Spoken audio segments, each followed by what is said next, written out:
दोस्तों नमस्कार, मैं मनोज कुमार शर्मा एक बार फिर आपके बीच में। नमस्कार, जय हिंद, अस्सलाम वालेकुम। दोस्तों यूं तो उत्तर प्रदेश के अंदर जैसे सुनामी आ गई है, 27,000 कोविड केस पॉजिटिव निकले हैं आज में। अभी कुछ दिन पहले जब मैं उत्तर प्रदेश में था तब ऐसी स्थिति नहीं थी, वहां कोविड नाम का कोई भी प्रचार प्रसार था नहीं। लेकिन यहाँ एक बात मैं कहना चाहूंगा, इसको ऐड करना चाहूंगा, शायद ये बात आप पसंद करें। ऐड इसलिए करना चाहूंगा कि जो नंबर 1 टॉप मैन हैं, जिसको लोकतंत्र ने बहुत बड़ा हिस्सा लोकतांत्रिक मूल्यों से और लोकतंत्र के हिसाब से सबसे ज्यादा वोट किया, वो नंबर 1 आदमी जिसका नाम है प्रधानमंत्री मोदी, पश्चिम बंगाल में जाकर के रैलियां करते हैं, बिना मास्क के उनके यहां भीड़ आई हुई होती है और आशीर्वाद लेते हैं। अब इसके अलावा अब कोई विकल्प ही नहीं है। जब नंबर 1 आदमी बोल रहा हो तो संशय हर एक के दिल में आ जाता है कि प्रधानमंत्री मोदी जी तो इतनी बड़ी बड़ी रैलियां कर रहे हैं, सारा कुछ कर रहे हैं, लेकिन फिर बोलने के साथ कोरोना आ गया। हालांकि अब उत्तर प्रदेश के लोगों को बताना चाहूंगा कि पहली बार मास्क ना पहने हुए पकड़े गए तो 1,000 रुपये जुर्माना, उसके बाद दूसरी बार 10,000 रुपये जुर्माना है आप पर। थोड़ा संभल के चलिएगा, कच्ची पक्की सड़क है और आप आदमी सड़क के हो, क्योंकि मेहनती आदमी है उत्तर प्रदेश का, जहां जाता है वहां अपना रोजगार खुद ढूंढ लेता है। लेकिन उत्तर प्रदेश के बारे में प्रियंका गांधी ने एक अपील जारी की है योगी जी के बारे में, और योगी जी की बड़ी किरकिरी हो गई है उस बारे में। तो पहले तो ये अपील सुन लीजिए प्रियंका गांधी ने क्या बोला। कोरोना महामारी की वजह से स्थिति बहुत ही ज्यादा बिगड़ रही है। हर तरफ से खबरें आ रही हैं कि बेड्स की कमी है, ऑक्सीजन की कमी है, दवाइयों की कमी है। उत्तर प्रदेश सरकार का धर्म है कि वह समस्या बढ़ाने के बजाय और आंकड़ों को छुपाने के बजाय समस्या को सुलझाने की कोशिश करे और सच्चाई सामने लाए, क्योंकि आज जो स्थिति है वो सही नहीं है। आप सोचिए कि 22 करोड़ लोगों में से सिर्फ 85 लाख लोगों को वैक्सीन लगी है। आपको रेमडेसिविर के एडमिनिस्ट्रेशन से पहले डीएम के पास जाके स्लिप लेने की जरूरत है। बेड्स उपलब्ध नहीं है, ऑक्सीजन उपलब्ध नहीं है। हिंदुस्तान दुनिया का सबसे बड़ा वैक्सीन मैन्युफैक्चरर है, लेकिन हिंदुस्तान में ही कमी हो रही है, क्योंकि हमने अपने पीआर के लिए और भगवान जाने किस लिए वैक्सीन को एक्सपोर्ट कर दिया और अलग अलग देशों में भेज रहे हैं, जबकि हमारे यहाँ कमी है। इसकी प्लानिंग ठीक तरह से करनी चाहिए थी, ठीक है नहीं की।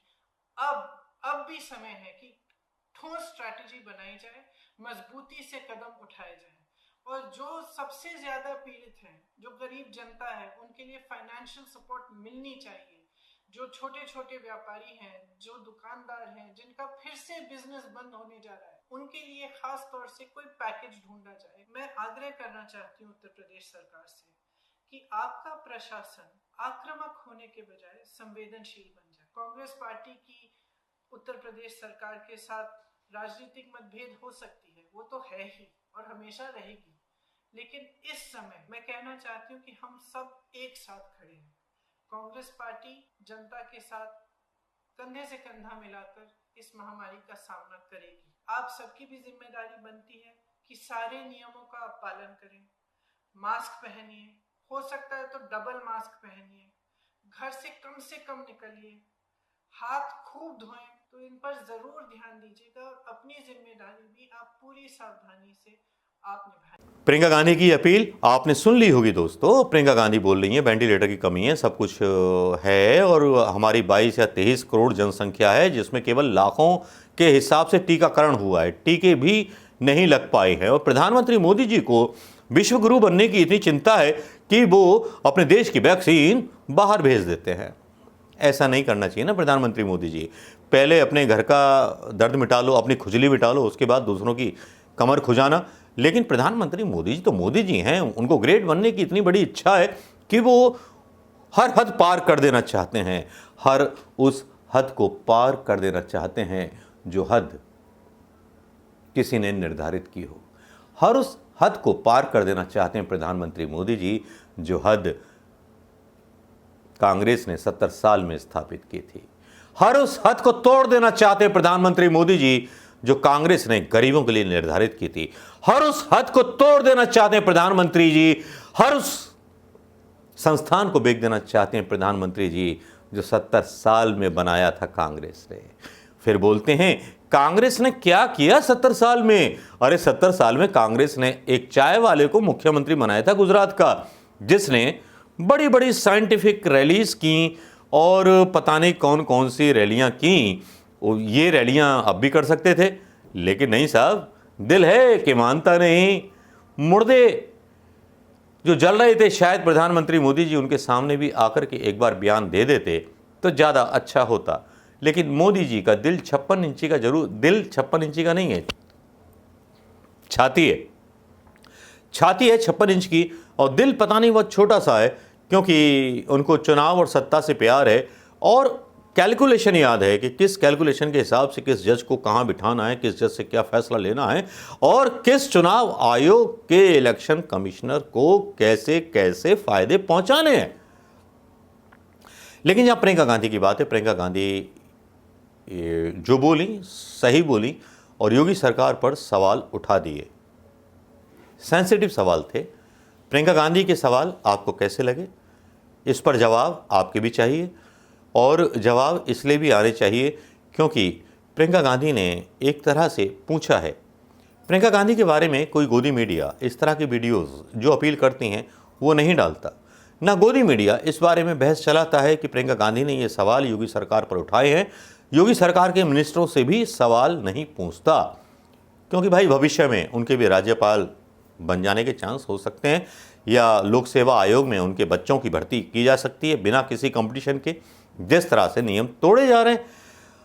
तो दलित लोगों को लगता है कि भैया यहाँ सब कुछ गड़बड़ है, एक खाई पैदा की जा रही है दलितों के बीच में और जनरल कैटेगरी के बीच में।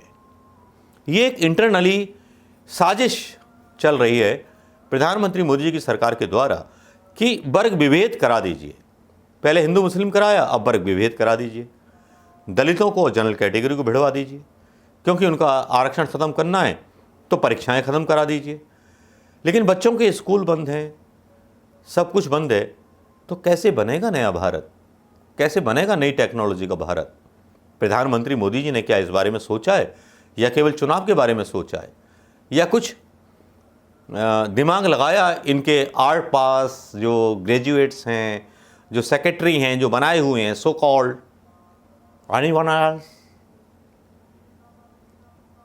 निकाला किसी ने कोई हल, किस तरह से करना है, आगे इंडिया को कैसे लेके जाना है?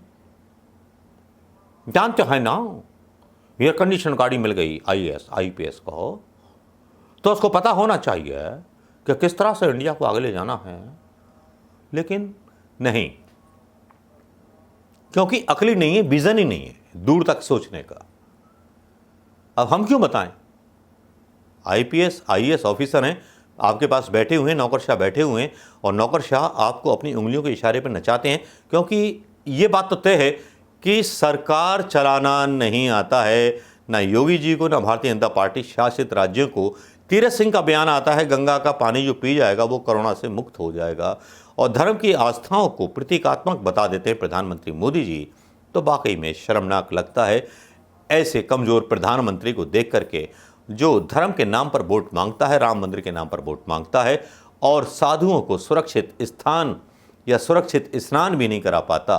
कोरोना पॉजिटिव हो जाते हैं लोग। क्यों तीरथ सिंह जी, बात सही लगी कि नहीं लगी? थोड़ा पास आके समझाऊं या दूर जाके समझाऊं? डूब मरो, गंगा जी में नहीं, चुल्लू भर तालाब में। नमस्कार, जय हिंद दोस्तों। वीडियो शेयर करना मत भूलिएगा।